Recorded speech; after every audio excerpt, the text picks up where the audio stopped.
Welcome to Season 2, Episode 7 of Beyond the Books, The Language of Success. Today, I will be addressing how childhood hunger affects literacy and education. Physical damage. In this country, the same people who ensure that even more children are born without adequate provisions also ensure that they deprive them of adequate food to develop powerful minds and bodies. They prevent them from escaping poverty and leading a successful life. Childhood hunger significantly affects both brain development and learning and literacy in children from birth to 12 years old. Physical damage.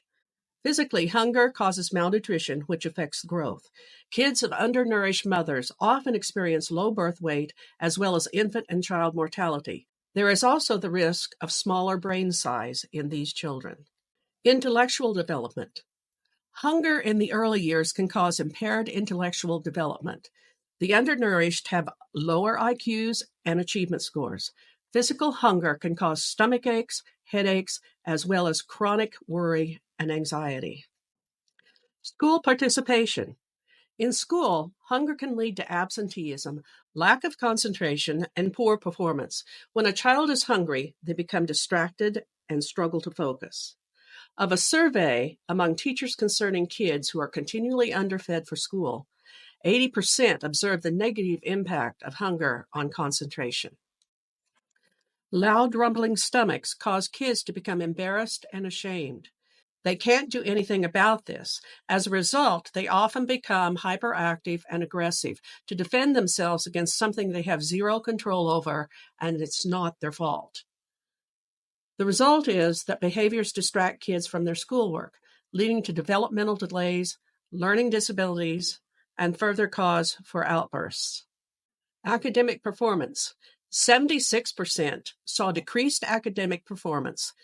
Lacking essential nutrients, hungry kids' brains have problems functioning. This affects their memory and ability to understand what is being taught. They struggle to complete tasks or assignments.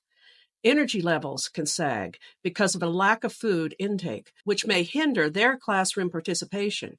This affects their relationships with other kids and inhibits academic progress. Behavioral issues.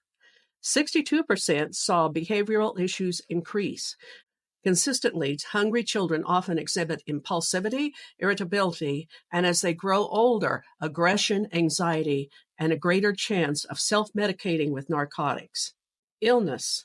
47% of teachers notice children getting sick more often, such as being more susceptible to colds and flu, and later in life they are more prone to high blood pressure, heart disease, and diabetes. Ignoring scientific facts.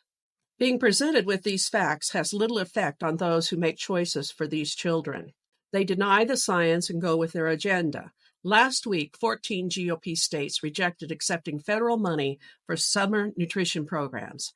The stated reasons for the rejection include philosophical objections to welfare programs, technical challenges because of outdated computers, and satisfaction with other summer food programs that fed far less children. Overlap of hunger and fourth grade literacy deficiency.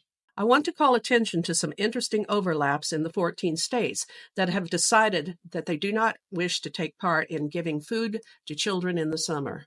4 of the states, Florida, Georgia, South Carolina, and Wyoming, have refused Medicaid for poor children.